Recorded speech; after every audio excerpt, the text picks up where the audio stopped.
The space station Unity hung like a gleaming silver star against the backdrop of swirling nebula clouds. Its rotating rings caught the light of the nearby sun, sending sparkles across its polished surface. Every 100 years, the Galactic Council chose this neutral location for their military showcase, where the greatest powers in known space displayed their might. Today marked a special occasion. For the first time in the summit's long history, humans had been invited. "I still think it was a mistake to invite them," grumbled Vex as he adjusted his formal military sash. The tall, thin alien had skin that shifted between shades of blue and gray. His 3 eyes blinked in sequence as he watched ships dock through the observation window. "The council voted," replied Tora, her red-scaled skin catching the light as she shrugged 4 massive shoulders. "Humans have had faster-than-light travel for 30 years now. Rules say any species with FTL capabilities gets an invitation." "Rules can be bent," Vex countered. "What do they have to show us anyway? Their ships are like children's toys compared to ours." Across the gleaming reception hall, 3 other military leaders engaged in similar conversations. Mech, with his insect-like features and clicking mandibles, was explaining to anyone who would listen how his people's ships could outmaneuver any human vessel. Grell, whose rock-like skin made him look like a walking statue, laughed loudly at the idea of humans building anything that could withstand a real attack. And Pax, whose delicate features and glowing eyes hinted at mental powers beyond normal comprehension, simply smiled in quiet amusement. The 5 of them represented the most powerful military forces in the galaxy, and all of them agreed on one thing: humans did not belong here. The main doors slid open with a soft hiss. Conversation halted as a single figure walked into the hall. The human was not what they expected. He wore a simple dark blue uniform with minimal decorations, and his face showed neither excitement nor nervousness. Just calm focus. "Commander Jack Reynolds," announced the station's AI. "Representative of Earth and the Sol System Defense Force."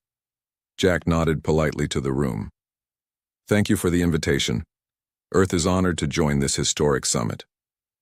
Vex approached first, towering over the human by at least 2 feet. "Commander Reynolds, I am Supreme Admiral Vex of the Azuri Empire. I must say, we were surprised when we heard humans would attend this year." "Good surprises make life interesting, Admiral," Jack replied with a small smile. Tora joined them, her heavy footsteps making the floor vibrate slightly. "Battlemaster Tora of the Krell Dominion. Your species has achieved much in a short time. Human. But this summit showcases the pinnacle of military achievement. I hope you won't feel too overwhelmed." "I appreciate your concern," Jack said, his expression remaining neutral. "I'm here to learn as much as to share." One by one, the other alien leaders introduced themselves, each greeting containing a thinly veiled suggestion that humans were out of their league. Chief Strategist Mech of the Hive Collective, War General Grell of the Stone Confederation, Thought Admiral Pax of the Lumina Concord. Jack greeted each with the same quiet respect, neither boasting nor showing any sign of intimidation. The station's AI chimed again. "All representatives have arrived. Please proceed to the presentation chamber for the opening ceremony." The grand hall had been prepared for the showcase. A massive holographic display dominated the center, currently showing the Unity station with hundreds of ships surrounding it. The alien leaders took their seats at the raised platform, with Jack directed to a smaller chair off to the side. The council mediator, a tall being with silvery skin and no visible face, floated to the center stage. "Welcome to the Centennial Military Showcase." Its voice resonated without seeming to come from any specific location.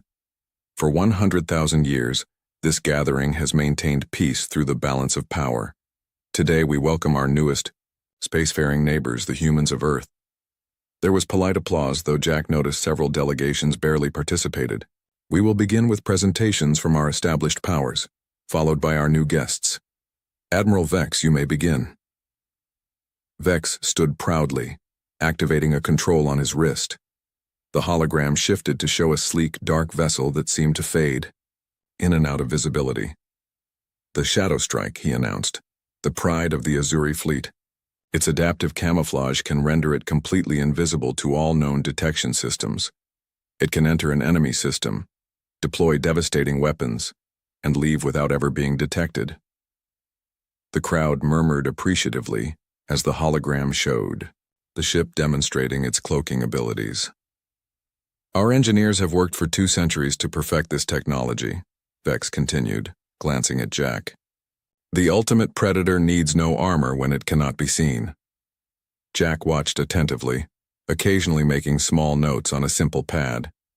Tora went next, displaying a massive dreadnought that dwarfed Vex's ship. "The World Breaker," she growled, with pride. The largest battleship ever constructed by the Krell. Its main cannon can crack a planet's crust from orbit. No fleet has ever stood against it and survived. The hologram showed a demonstration where the massive ship fired at an uninhabited moon, breaking it into large chunks. The audience gasped. One by one, the alien commanders presented their vessels. Mech's swarm cloud released thousands of drone fighters that moved in perfect coordination. Grell's Starshield demonstrated shields that repelled even the most powerful weapons in simulated attacks. Pax's Mindweaver showed how it could project fear into enemy crews, causing ships to surrender without firing a shot. After each presentation, eyes turned to Jack, watching for signs of intimidation or awe. He remained attentive, but calm, taking notes and occasionally nodding in appreciation of particularly impressive features. When all 5 had finished, the mediator turned to Jack. "Commander Reynolds, the Council now welcomes Earth's presentation." Vex smirked. "Yes, human. Show us what your young species has managed to cobble together." The room grew quiet as Jack stood and approached the center platform. Instead of activating the hologram, he simply looked around the room. "Thank you for your impressive demonstrations," he said. "Earth's contribution to this showcase is still en route. It will arrive tomorrow morning." Murmurs of surprise and some mocking laughter spread through the audience. "Your ship is late?"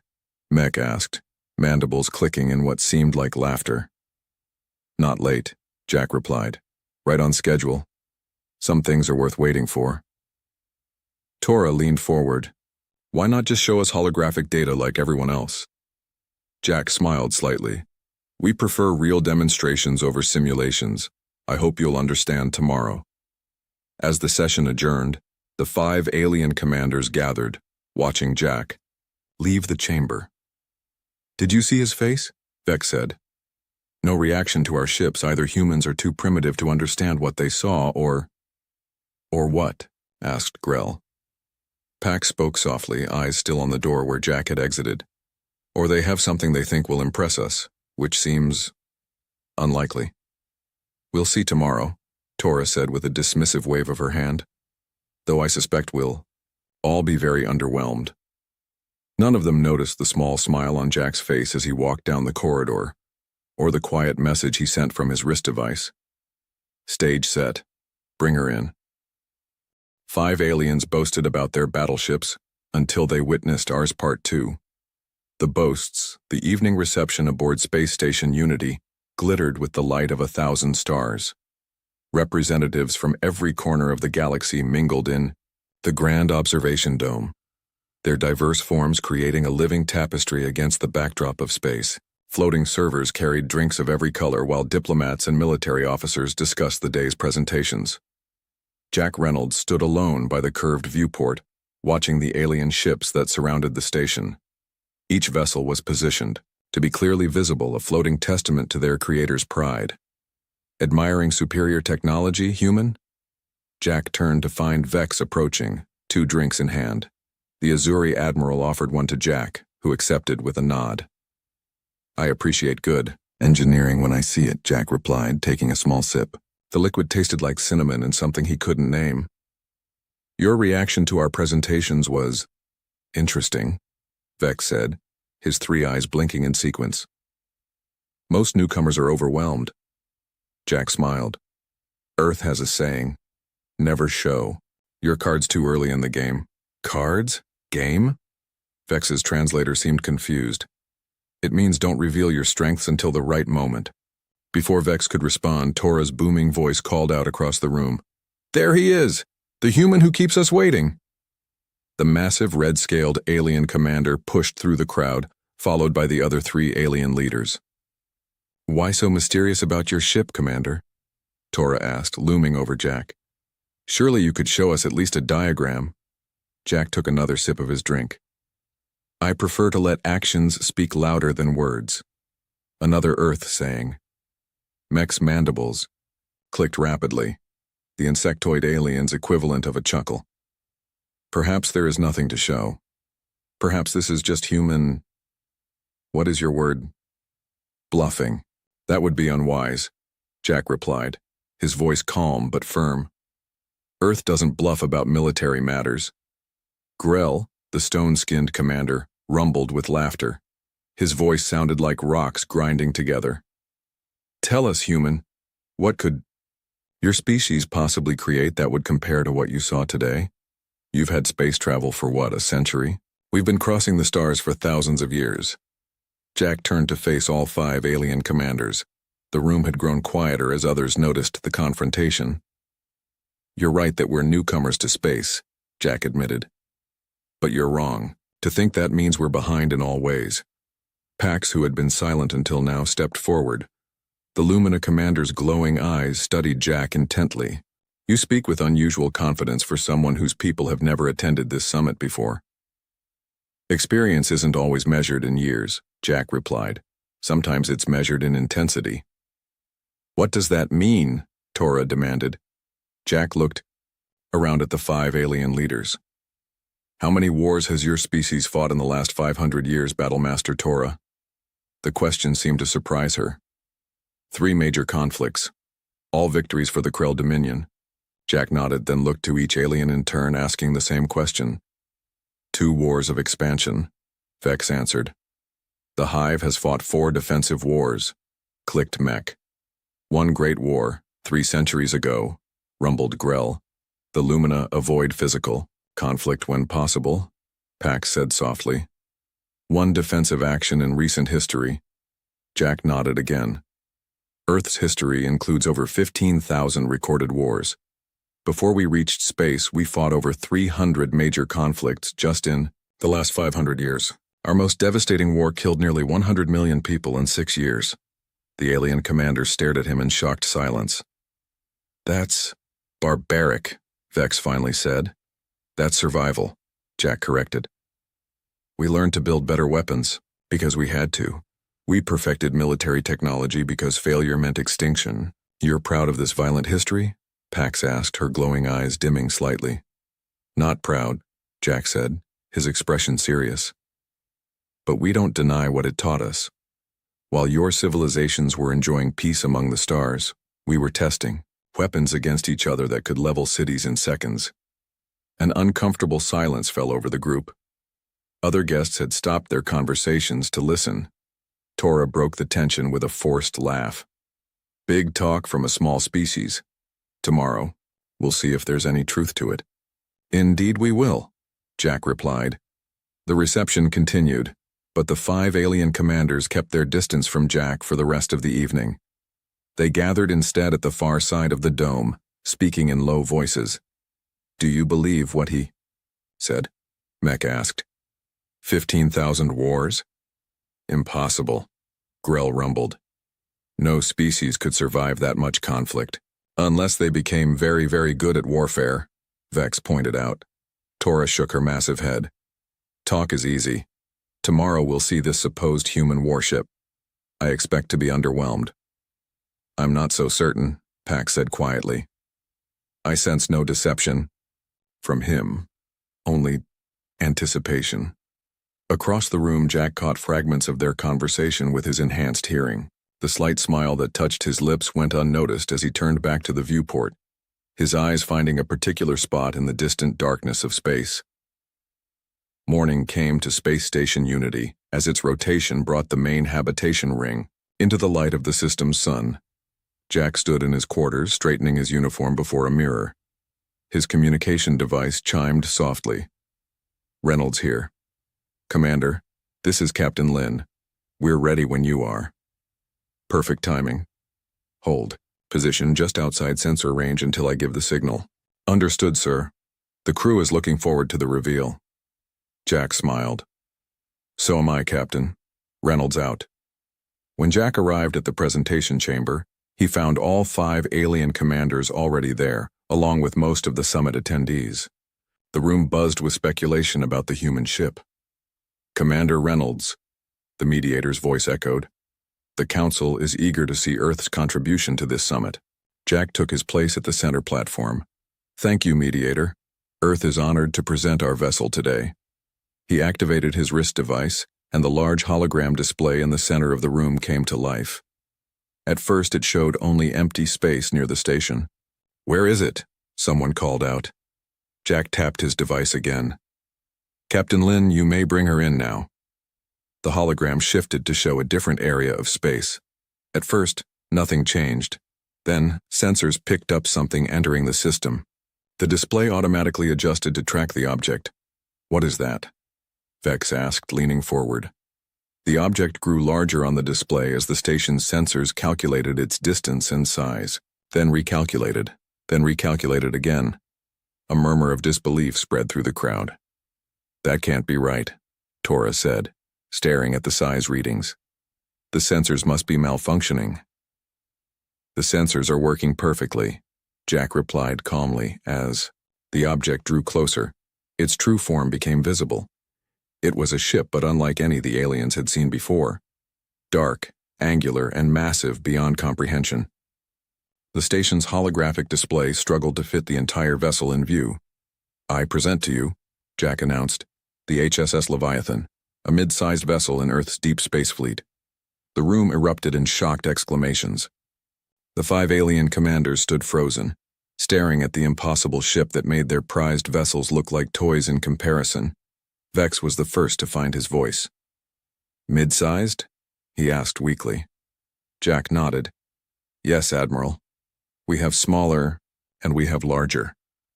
The human allowed himself a small smile as the Leviathan continued its approach, casting a shadow across the assembled fleet of alien ships.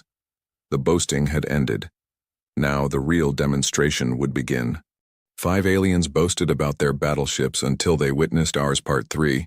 The revelation, the presentation chamber of Space Station Unity had fallen into stunned silence.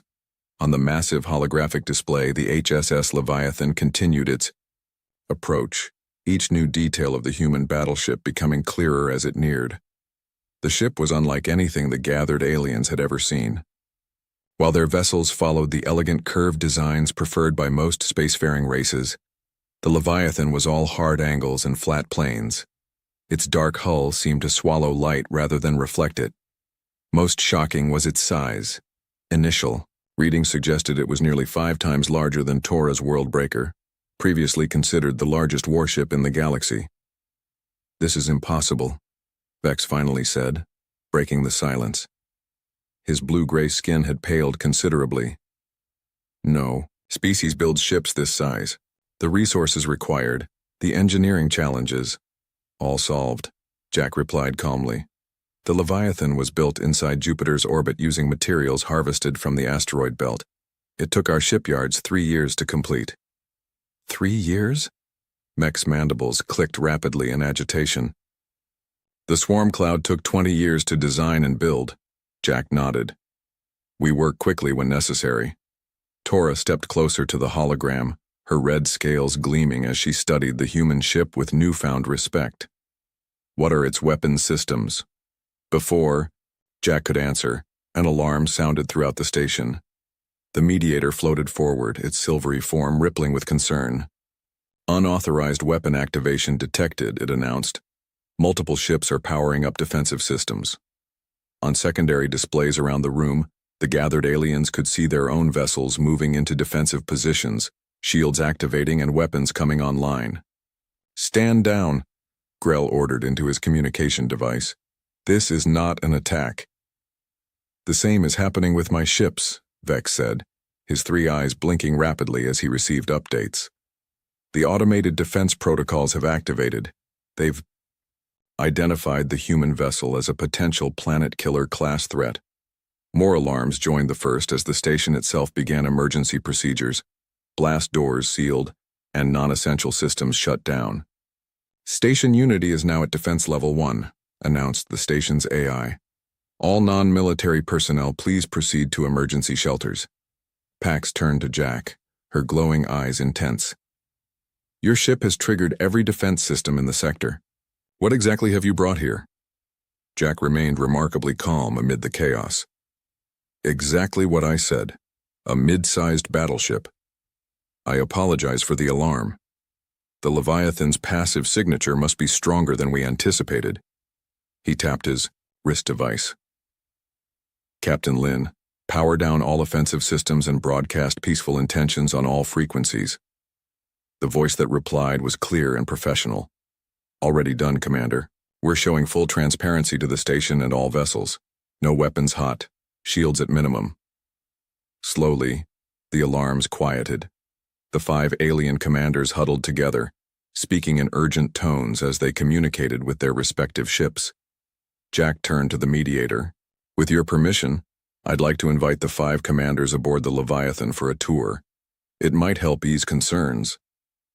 The mediator's featureless face gave no indication of emotion, but its voice sounded surprised. You would allow foreign military leaders aboard your vessel? Of course, Jack said. This is a showcase after all, and Earth has nothing to hide. The 5 alien commanders exchanged looks of uncertainty. Finally, Vex stepped forward. I accept the invitation, he said. The others followed his lead, though Grell did so with visible reluctance. Excellent, Jack said. We'll take a shuttle from the station's main bay in 1 hour. The journey to the Leviathan took longer than expected. What had appeared close in the holographic display was actually much further away, another indication of the ship's true size. As their shuttle approached, the 5 alien commanders pressed against the viewports, unable to hide their awe. From this distance, the Leviathan blocked out the stars behind it, a dark mountain floating in space. By the void, whispered Tora. It's even bigger than the scan suggested. Our sensors had difficulty calculating its true dimensions, Jack explained. The hull material absorbs most scanning waves. The shuttle entered a massive bay that could have housed any of the aliens' flagship vessels, with room to spare. Inside, everything was orderly and efficient. Hundreds of smaller craft, fighters, bombers, and support ships were arranged in perfect rows. Crew members in dark uniforms moved with purpose, barely glancing at the arriving shuttle. When they disembarked, a woman in a captain's uniform was waiting. Welcome aboard the Leviathan, she said with a crisp salute. I'm Captain Lin. Commander Reynolds has arranged a complete tour of our vessel. How many crew members does this ship require? Asked Mech, watching the humans moving about the bay, the Combiu. Leviathan operates with a standard complement of 15,000 personnel, Captain Lin replied, though it can function with as few as 500 in emergency situations. 15,000? Grell rumbled in disbelief. The Star Shield requires only 2,000. Different design philosophies, Jack said with a slight smile. We believe in redundancy. The tour began with the ship's bridge, a massive command center with stations for hundreds of officers. Displays showed every aspect of the ship's operations, from engineering to weapons to navigation. Unlike the colorful holographic interfaces of alien vessels, the human controls were practical and straightforward. Your technology seems less advanced than I expected, Vex observed, studying a navigation console. We favor reliability over flash, Captain Lin replied. Every system has at least 3 backups. Nothing fails completely. As they moved deeper into the ship, the alien commanders saw crew quarters, medical facilities, and recreational areas, all suggesting the Leviathan was designed for long deployments. This ship could remain operational for years without resupply, Pax noted. 5 years is the standard deployment, Jack confirmed. Though we've never tested the full duration, the engineering section revealed massive fusion reactors that powered the vessel. Chief Engineer Park, a stocky man with calloused hands, explained the basics. 6 primary reactors, 12 secondaries, he said proudly. Enough power to run a small moon colony. But it was the weapons control center that finally silenced all doubts. Row after row of weapons officers monitored systems that made the aliens' most destructive technologies look primitive by comparison. Kinetic impact rails, Weapons Officer Rodriguez explained, pointing to one section. They accelerate projectiles to near light speed. No shield can stop them. Plasma lance batteries, she continued, indicating another area. They can cut through capital ships like butter. And what are those? Tora asked, pointing to the largest display, where officers monitored massive cylindrical objects. Rodriguez glanced at Jack, who nodded permission. Nova bombs, she said simply. Designed to replicate a small supernova when detonated. We carry 12. The silence that followed was profound. Each alien commander was thinking the same thing. Such weapons could destroy not just ships but entire fleets. Entire worlds. Why? Pax finally asked, her glowing eyes dimmed with horror. Why build such weapons? Jack's expression grew serious. Because we learned early in our history that being unprepared for threats can mean extinction. We built the Leviathan and ships like it, not because we want war, but because we never want to face an enemy we cannot defeat. As they returned to the shuttle bay, the 5 alien commanders were subdued. Their earlier boasting seemed hollow now, their prized warships suddenly inadequate. There's one more thing you should know, Jack said as they prepared to return to the station. The Leviathan is one of 30 similar vessels in Earth's fleet. Vex's 3 eyes widened in shock. 30? Jack nodded. Humanity takes defense seriously, very seriously. As their shuttle departed the massive ship, the 5 commanders looked back at the Leviathan with new understanding. They had come to the summit to showcase their military might, only to discover a species whose capacity for warfare exceeded anything they had imagined. The boasting had ended. In its place was something new, respect, tinged with fear. 5 aliens boasted about their battleships until they witnessed ours Part 4, the demonstration. The 5 alien commanders returned to Space Station Unity in silence, each lost in their own thoughts about what they had witnessed aboard the human battleship. The shuttle docked smoothly, and as they exited into the station's main bay, they found a crowd waiting. Word of the Leviathan had spread quickly throughout the station. Well? Asked an eager Azuri officer as Vex emerged. Is it really as big as the sensors say? Bigger, Vex replied quietly. Much bigger. The commanders were quickly surrounded by officers from their respective fleets, all demanding details about the human vessel. Jack stood back, watching the animated conversations with a small smile. The mediator floated toward him, its silvery form reflecting the lights of the bay. Commander Reynolds, the Council requests a formal demonstration of your vessel's capabilities. Jack nodded. The Leviathan is prepared for a full demonstration. We'll need a suitable location away from the station. The outer system has a debris field from a destroyed moon, the mediator suggested. It would provide adequate targets without endangering any inhabited areas. Perfect, Jack agreed. We can begin in 2 hours. News of the upcoming demonstration spread quickly. The station's observation dome filled beyond capacity as representatives from every species gathered to watch. The 5 commanders stood at the front, their earlier confidence replaced by curious anticipation. Jack stood beside the holographic display controls, coordinating with Captain Lin. We're in position, Commander, Lin's voice reported. Targeting. Systems locked on the debris field, awaiting your command. Jack turned to the gathered audience. Today, the HSS Leviathan will demonstrate 5 key capabilities that represent the foundation of Earth's defense doctrine.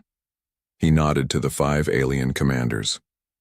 Each capability corresponds to the specialties your own vessels presented yesterday. We believe in learning from our galactic neighbors. Vex's eyes narrowed slightly. Had the humans somehow stolen their technology? Jack activated the display. The Leviathan appeared, positioned at the edge of a vast field of rocky debris, ranging from small asteroid-sized chunks to massive sections of what had once been a moon. First demonstration, stealth capabilities, Jack announced, looking directly at Vex. Admiral Vex's Shadow Strike impressed us with its adaptive camouflage. The Leviathan uses a different approach. On the display, the massive human battleship seemed to shimmer for a moment. Then, impossibly, it disappeared. Where did it go? Someone in the crowd asked. The Leviathan is now operating under full stealth protocols, Jack explained. It uses a multi-phase approach that combines light bending, technology, sensor dampening fields, and quantum phase shifting. Vex leaned forward, his three eyes scanning the display for any trace of the human ship. Our sensors can detect any cloaked vessel, he said, activating his own device to scan the area. Try to find us, Jack invited. After several minutes of increasingly frustrated attempts, Vex looked up. Nothing, he admitted. Not even a heat signature. Jack tapped his wrist device. Phase 1 complete, Captain. Proceed to Phase 2. The Leviathan reappeared suddenly, but in a completely different position than before. The ship didn't just cloak, Jack explained. It moved while undetectable. In combat, this allows us to reposition without enemy knowledge. Tora grunted in reluctant appreciation. Impressive, but stealth means little without firepower. Agreed, Jack said with a nod. Which brings us to our second demonstration, offensive capabilities. He gestured to the display. Battlemaster Tora's Worldbreaker showed impressive planet cracking. Weapons. The Leviathan will now demonstrate its primary offensive systems. The display zoomed in on the human ship as panels along its hull slid open, revealing row after row of weapon ports. Metal rails extended from some, while others glowed with contained energy. Target acquired, came Captain Lin's voice. Kinetic rail system engaged. A series of flashes erupted from the ship. On the display, several massive chunks of the debris field simply disappeared, transformed instantly into expanding clouds of dust. Those projectiles hit at 98% of light speed, Jack explained. The kinetic energy alone is enough to vaporize most materials instantly. Before the audience could react, the Leviathan shifted position. New weapon systems activated, sending beams of blinding energy into the debris field. Where they touched, moon fragments melted and then boiled away into nothingness. Plasma lance batteries, Jack continued, capable of cutting through any known hull material. Tora's massive form had gone still, her forearms crossed tightly across her chest as she watched her specialty being matched and exceeded. Third demonstration, Jack announced. Drone capabilities. Mech's mandibles clicked nervously as the human ship's massive bay doors opened. What emerged was beyond anything the insectoid commander had imagined. Not hundreds, but thousands of small craft poured from the Leviathan, each moving independently yet in perfect coordination with the others. Our autonomous combat drones are AI-controlled, Jack explained. Each operates with tactical independence but strategic coordination. The swarm of drones flowed like water through the debris field, navigating complex paths at incredible speeds. When they attacked, they did so with precision that left mechs speechless. The smallest fragments of the destroyed moon were targeted and eliminated with surgical accuracy. The Leviathan carries 10,000 combat drones, Jack added. This is approximately 20% of its full capacity. Mech's exoskeleton seemed to pale. The swarm cloud, his pride and joy, carried only 2,000 drones. Fourth demonstration. Defensive systems, Jack continued, nodding to Grell. General Grell's Starshield showed impressive defensive capabilities yesterday. The display split to show a different angle. The Leviathan recalled its drones and positioned itself before a particularly massive chunk of the destroyed moon, easily, the size of a small asteroid. Captain Lin will now demonstrate our multi-layer defense grid, Jack said. On the display, the rocky mass accelerated toward the human ship, pushed by hidden engines that had been placed earlier. Impact in 10 seconds, announced Captain Lin's voice. A shimmer appeared around the Leviathan as its shields activated. But unlike the solid-looking barriers of alien ships, these shields appeared in distinct layers, one after another. The asteroid slammed into the outermost shield and disintegrated, not into large chunks but into fine dust that harmlessly washed over the subsequent shield layers. Our defensive approach uses sequential fields, Jack explained. The outer shields break down incoming objects or energy weapons. Each subsequent, Layer handles a specific type of threat. Nothing has ever penetrated all 7 layers. Grell's rocky face was impossible to read, but his massive hands had clenched into fists. Finally, Jack said, turning to Pax. Our 5th demonstration, psychological warfare countermeasures. Pax's glowing eyes widened. You cannot demonstrate that here, she protested.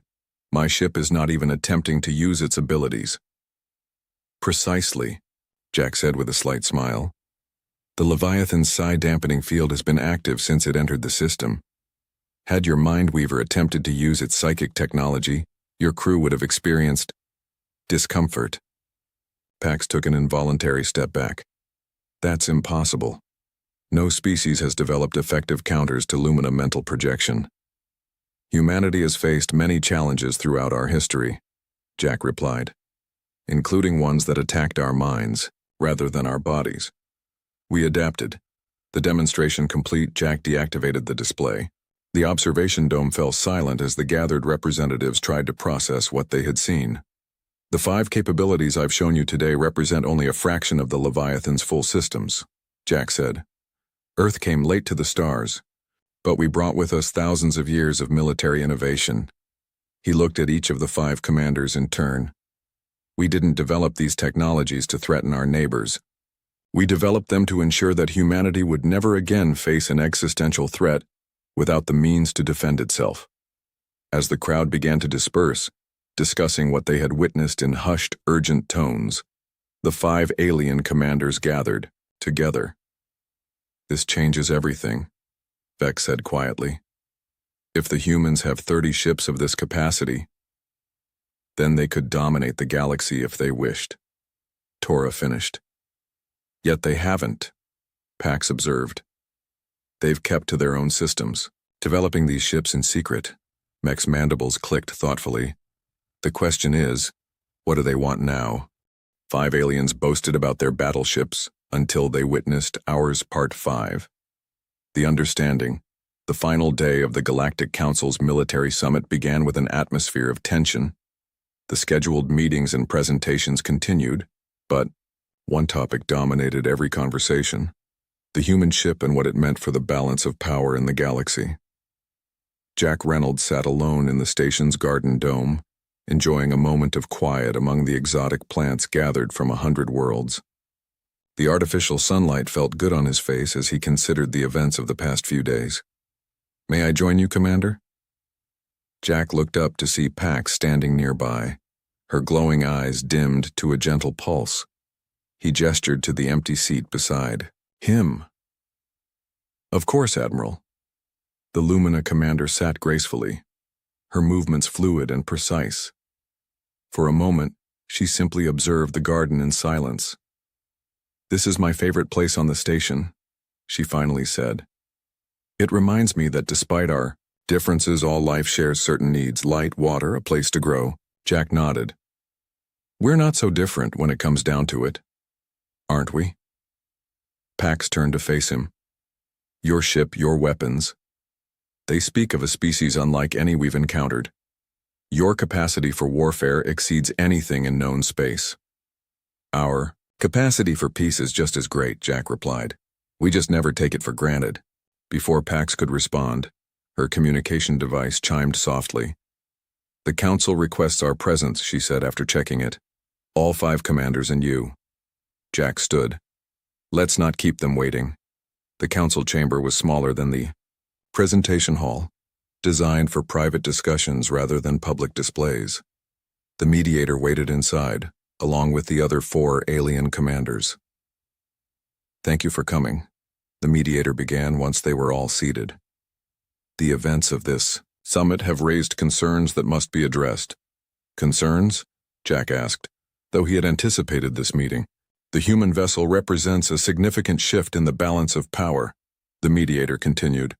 The Council must understand Earth's intentions. Jack looked around at the 5 alien commanders. All watched him with varying degrees of caution and curiosity. Earth's intentions are simple, he said. We wish to join the galactic community as equals, not conquerors. The Leviathan and our other ships exist for defense, not aggression. Defense against what? Vex asked, his three eyes blinking rapidly. No species in charted space has technology that could threaten your ships. Jack's expression grew serious. The galaxy is vast, Admiral Vex. Humanity learned early that it's wise to prepare for threats before they arrive, not after. You speak as if you expect war, Tora observed. We hope for peace but prepare for war, Jack replied. It's served us well. Grell leaned forward, his stone-like face impossible to read. The truth, human. What does Earth want from the Council? Jack took a moment before answering. When he did, his voice was calm, but firm. Earth wants what every civilization wants. Security. We built our ships because our history taught us that strength is respected and the strong are rarely attacked. Yet you've kept these ships hidden until now, Mech noted, mandibles clicking softly. Why reveal them at this summit? Because isolation is no longer in our interest, Jack explained. Humanity has reached a crossroads. We can continue developing, alone, or we can join with others. We chose the latter. The Mediator's silvery form shimmered slightly. What exactly are you proposing, Commander Reynolds? Jack straightened in his chair. Earth proposes a new alliance. We offer our defensive capabilities to the Galactic Council, not as conquerors, but as protectors. The chamber fell silent as the implications of this offer sank in. You want to be the galaxy's defenders? Vex asked incredulously. We want to share what we've learned, Jack corrected. Earth has focused on military technology out of necessity. Your civilizations have advanced in other areas while enjoying centuries of relative peace. Together, we could be stronger than we are apart. Tora laughed, though without her earlier mockery. Your ships would be the foundation of this alliance. Initially, yes, Jack agreed. But we're offering more than ships. We're offering partnership. Pax's eyes glowed brighter as she considered this. A partnership where each contributes their strengths, your military technology combined with our advancements in other fields. Exactly, Jack said with a nod. Earth doesn't seek to rule. We seek to belong while doing what we do best, protecting our own. The five commanders exchanged glances. A silent communication seemed to pass between them. The Council will need to vote on such a proposal, the Mediator reminded them. All member species must have a voice. Of course, Jack agreed.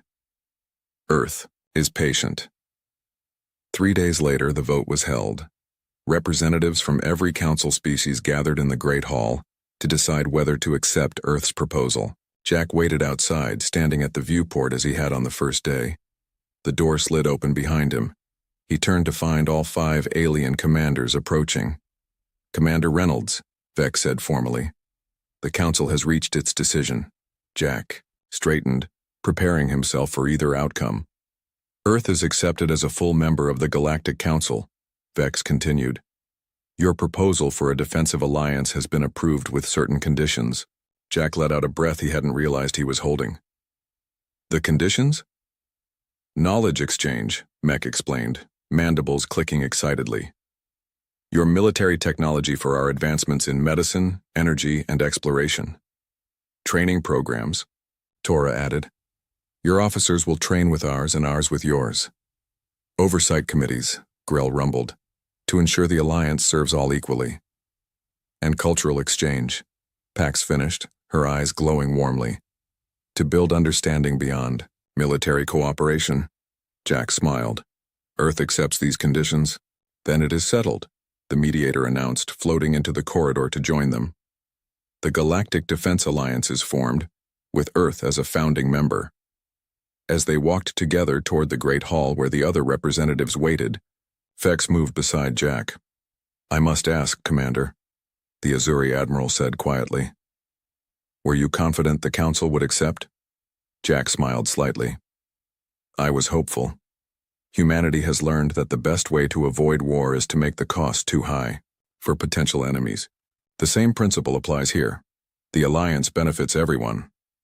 Because your ships will protect Council space, Vex observed, and because your civilizations will help humanity grow beyond warfare, Jack countered. We've spent millennia perfecting the art of battle.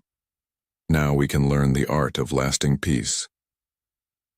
As they entered the Great Hall, the gathered representatives rose in acknowledgement. The 5 alien commanders who had once boasted of their battleships now stood alongside the human whose ship had humbled them all. Yet there was no resentment in their posture, no bitterness in their eyes.